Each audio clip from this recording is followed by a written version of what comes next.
We're here at the Strikeforce pre-fight press conference, and joining us now is CEO of Strikeforce, Scott Coker. And Scott, let me talk to you about what's going on with Strikeforce. I mean, we had the World Heavyweight Grand Prix. It was announced well over a year ago. A lot of momentum off that starting off with. A couple of so-called favorites got bounced early. Since then, Zuffa bought you guys out, and now we're waiting to see when Josh Barnett and Daniel Cormier are going to fight. When and where do you expect that to take place? We're trying to put that fight together in the next couple of months, 2 or 3 months. Daniel Cormier, he is here in Columbus, Ohio, so you'll have a chance to shake his hand, see how his hand's doing. But I hear that his hand's doing very well, and he'll be ready to fight soon. So, we're trying to put that fight together. We'll have probably something to announce mid next week. Okay. And then along with those lines, you feel, like I mentioned, you had a lot of momentum at the start of this. It was a great concept. Everyone loved it, kind of going back to the old days, how everything was in Japan and Pride and all that. Do you feel like a lot of the steam from that momentum has really been lost over the time? Well, here's the thing is that, injuries always hurt,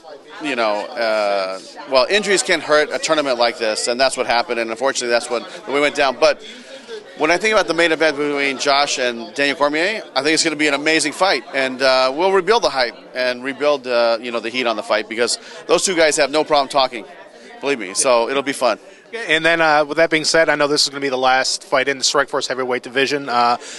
What's going to happen with those guys after that? Are they going to move up to the UFC or move to the UFC, I should say?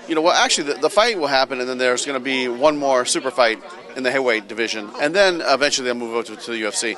But, the great thing about that is now the UFC has all the, the heavyweights that we had, and they had their great heavyweights, and now they have an unbelievable heavyweight division, and we'll get to all watch it on TV. And along those lines, too, what is the future for Strikeforce now? Is it going to be where you have one more super fight in the heavyweight division? A lot of guys are going to the UFC. Like, you anticipate a lot of back and forth between Strikeforce and UFC fighters? Is it going to be strictly a home for women's MMA? What is the future for Strikeforce? I mean, if you first of all, you know that we signed the Showtime deal, so we're going to be producing fights for the next couple of years, and we have our own roster, and the fighters that went back and forth. We're during a great period of whether we're going to have a Showtime agreement or not, but since that agreement is done, the fighters will not be jumping back and forth. We're going to have our own fighters, and I think we have a tremendous pool of talent, and you'll see it on Saturday night, because these fighters up here are amazing. And when you think about Paul Daly fighting Masaki, that's going to be an unbelievable fight. That might be the sleeper fight of the night.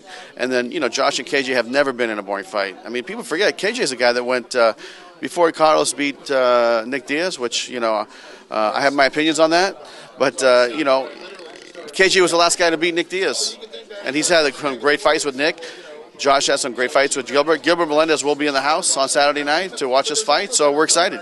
And then also, recently Dana White said he's going to have more of an involvement with Strikeforce. Does that change anything for you at all, or is it kind of like he's kind of working under you, or how's that work? No, it's you know what, I mean, at the end of the day, Dana is talking to the Showtime folks on some of the production elements and things like that, and I think they had a great meeting last week or a week before, and I heard everything is going very well. But Dana is he's a great promoter, and anytime he wants to have his hands involved in something, it's going to be a good thing. And it's his company too. Him and Lorenzo, bought Strikeforce about a year ago.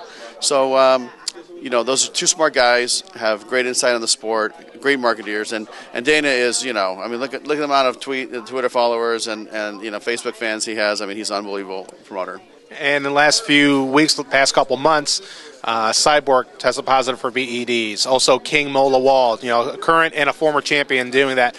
How much of a black eye has that put on not just the sport, but also for Strikeforce? Well, I mean, it's not just Strikeforce specific. I mean, this has been an ongoing issue for many years, and that's why Zuffa has implemented the testing policy before they sign fighters, right? So they're going to do their part to circumvent those type of situations, but it's not isolated just to Strikeforce, and now they're going to have to take the punishment that comes along with it from the athletic commission, because it's all governed by the state athletic commissions, and now they're going to have to wait to fight and wait to make money, because this is how they make a living.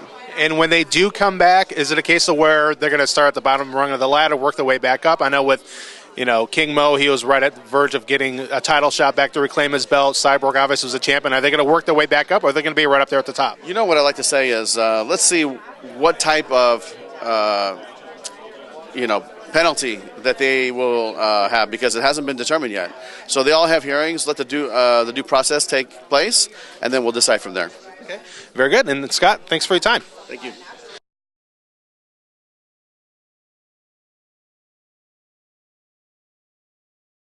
Hi, my name is Scott Coker, Strikeforce CEO. I'm watching In the Cage.